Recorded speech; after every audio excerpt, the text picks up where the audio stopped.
Hello प्यारे बच्चों, welcome to my YouTube channel. स्वागत है स्टडी विद ऊषम चैनल पे। आज हम 9th क्लास का part number 4 early human and beginning of civilization के क्वेश्चन आंसर्स करेंगे। ठीक है, चलिए स्टार्ट करते हैं। पहला क्वेश्चन है, सभ्यता की शुरुआत से पहले मनुष्य पृथ्वी पर कैसे रहते थे? तो उत्तर है कि सभ्यता की शुरुआत से पहले मनुष्य शिकारी और भोजन संग्रह करता थे। वे जंगली पशुओं का शिकार करते थे तथा फल, कंदमूल और बीज इकट्ठा करके भोजन करते थे। वे गुफाओं या अस्थायी झोंपड़ियों में रहते थे और एक स्थान से दूसरे स्थान पर घूमते रहते थे। वे पत्थर के औजारों का उपयोग करते तथा धीरे धीरे आग जलाना भी सीख गए। प्रश्न नंबर 2, लेखन के आविष्कार से पहले मनुष्य आपस में कैसे संवाद करते थे? तो आंसर है, लेखन के आविष्कार से पहले मनुष्य बोलकर, संकेतों, हाव भाव, चित्रों तथा गुफाओं की दीवारों पर चित्र बनाकर अपने विचार और अनुभव व्यक्त करते थे। कहानियां और परंपराएं भी मौखिक रूप से एक पीढ़ी से दूसरी पीढ़ी तक पहुंचाई जाती थी। प्रश्न नंबर 3, पुरातत्व हमारे अतीत को समझने में कैसे सहायक है? तो उत्तर है, पुरातत्व हमें प्राचीन सभ्यताओं के जीवन, संस्कृति और रहन सहन की जानकारी देता है। पुरातत्वविद खुदाई करके मिले औजार, बर्तन, आभूषण, मकान, सिक्के और अन्य अवशेषों का अध्ययन करते हैं। इनसे हमें प्राचीन लोगों के जीवन, व्यवसाय, धर्म और संस्कृति के बारे में जानकारी मिलती है। प्रश्न नंबर 4, प्रारंभिक सभ्यताएं एक दूसरे से कैसे संपर्क करती थी? तो उत्तर है, प्रारंभिक सभ्यताएं व्यापार, यात्रा और सांस्कृतिक आदान प्रदान के माध्यम से एक दूसरे से संपर्क करती थी। वे वस्तुओं का लेन देन करते थे, नए विचार और तकनीकों को अपनाते थे तथा नदियों और समुद्री मार्गों के द्वारा दूर दूर तक संपर्क स्थापित करते थे। प्रश्न नंबर 5, क्या आपको लगता है कि खेती शुरू होने के बाद मनुष्य का जीवन आसान हुआ या अधिक चुनौतीपूर्ण? अपने उत्तर के 2 कारण दीजिए। तो उत्तर है, मेरे अनुसार खेती शुरू होने के बाद मनुष्य का जीवन अधिक आसान हुआ। कारण पहला है कि भोजन की नियमित व्यवस्था होने लगी और भोजन की कमी कम हुई। दूसरा, लोग एक स्थान पर बसने लगे जिससे गांव और सभ्यताओं का विकास हुआ। प्रश्न नंबर 6, पर्यावरण मानव समाज को अवसर भी देता है और चुनौतियां भी। प्रारंभिक कृषक समुदायों तथा नदी घाटी सभ्यताओं के संदर्भ में स्पष्ट कीजिए। तो उत्तर है, अवसर नदियों के किनारे उपजाऊ भूमि मिलने से खेती का विकास हुआ। पानी, मछली तथा परिवहन की सुविधा मिली। और चुनौतियां हैं कि बाढ़ से फसल और बस्तियों को नुकसान होता था। सूखा, मौसम परिवर्तन और प्राकृतिक आपदाएं खेती के लिए कठिनाई पैदा करती थी।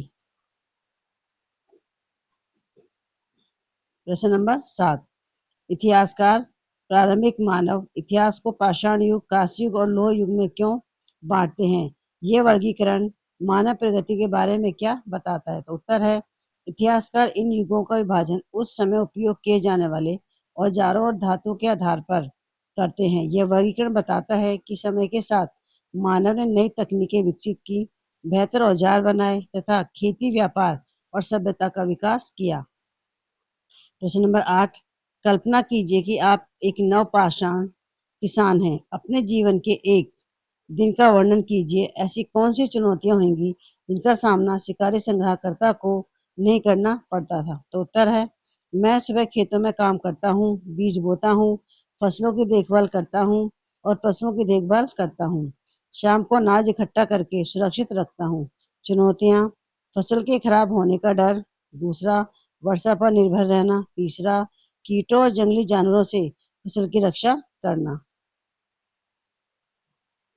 प्रश्न नंबर 9, यदि हड़प्पा लिपि कल पढ़ ली जाए तो इतिहासकारों को किस प्रकार की नई जानकारी मिल सकती है? आंसर है, हड़प्पा लिपि पढ़े जाने पर हमें उनके शासन, धर्म, व्यापार, भाषा, सामाजिक जीवन, कानून, शिक्षा तथा दैनिक जीवन के बारे में नई जानकारी मिल सकती है। प्रश्न नंबर 10, पुरापाषाण, मध्यपाषाण, नवपाषाण काल की विशेषताओं की सारणी बनाइए। तो विशेषताएं, पुरापाषाण, मध्यपाषाण और नवपाषाण। विशेषताएं, औजार पुरापाषाण के खुरदरे पत्थर थे, मध्यपाषाण छोटे पत्थर के औजार और नवपाषाण चिकने पत्थर के औजार। ठीक है। बस्तियां, ये गुफाएं थी, अस्थायी बस्तियां थी और स्थायी गांव थे। कला, गुफा चित्र, चित्रकला का विकास, मिट्टी के बर्तन व शिल्प, जीवन यापन, शिकार व संग्रह, शिकार मछली पकड़ना, खेती व पशुपालन। क्वेश्चन नंबर 11, कांस्य युग की सभ्यताएं स्वतंत्र रूप से विकसित हुई, लेकिन उनमें कई समानताएं थी, स्पष्ट कीजिए। सिंधु, मेसोपोटामिया, मिस्र और चीन की सभ्यताएं अलग अलग क्षेत्रों में विकसित हुई, फिर भी सभी में नगर, व्यापार, कृषि, लेखन, प्रशासन तथा सामाजिक संगठन जैसी समान विशेषताएं थी। प्रश्न नंबर 12, नदियों के किनारे बसने के लाभ और हानियां बताइए। तो उत्तर है लाभ की पहला है कि उपजाऊ भूमि, दूसरा सिंचाई के लिए पानी, तीसरा परिवहन और व्यापार की सुविधा। अब हानियां हैं, पहला बाढ़ का खतरा, दूसरा जानमाल की हानि, तीसरा रोग फैलने की संभावना। प्रश्न नंबर 13, हम्बुराबी की संहिता क्यों महत्वपूर्ण थी? क्या यह सभी वर्गों के लिए समान थी? कारण दीजिए। उत्तर है हम्बुराबी की संहिता विश्व की सबसे प्राचीन कानून संहिताओं में से एक थी। इससे न्याय व्यवस्था मजबूत हुई, लेकिन यह सभी वर्गों के लिए समान नहीं थी, क्योंकि अलग अलग सामाजिक वर्गों के अलग अलग दंड निर्धारित थे। प्रश्न नंबर 14, यदि आपको प्रारंभिक सभ्यताओं की एक सबसे महत्वपूर्ण खोज चुननी हो तो वह क्या होगी और क्यों? तो उत्तर है मैं लेखन कला को सबसे महत्वपूर्ण खोज मानूंगी, क्योंकि इसके माध्यम से ज्ञान, इतिहास, कानून और व्यापार का रिकॉर्ड सुरक्षित रखा जा सका।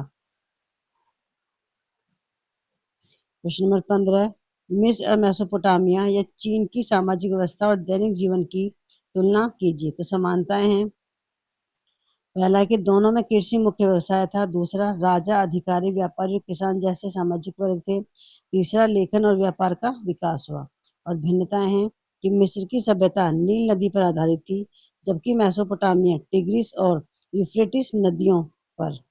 दूसरा, मिस्र में फराओं को देवतुल्य माना जाता था, जबकि मेसोपोटामिया में राजा को शासक के रूप में महत्व दिया जाता था।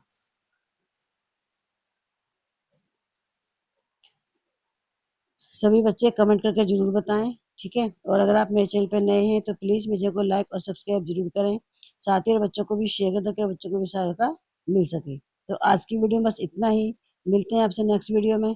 Thank you.